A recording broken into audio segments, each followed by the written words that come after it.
មើលតារានឹកដល់រៀមរាមានបងនឹកនួនល្អ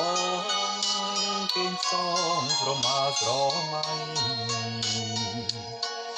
យល់សបិនឃើញតែរូបស្រស់ស្រីថ្លៃគៀកកាយផ្លូវស្រីបងអាឡ័យដល់ជីវ៉ាពេលដឹងខ្លួនធ្វើឲ្យរូបបងស្រមោសែនអាឡង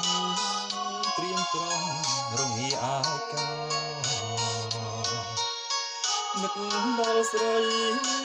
ធ្លាប់រួមនិភ័យស្នេហាអដួងតាដើមប្រាប់ថាខ្ញុំនឹកដល់ស្រីដួងតារាមេត្តាប្រាំទៅស្រីផងហារូបបងគួយពងចង់ជួបស្រីថ្លៃពេលនឹកអូនបងមើលតារារាល់ថ្ងៃហើយស្រមៃ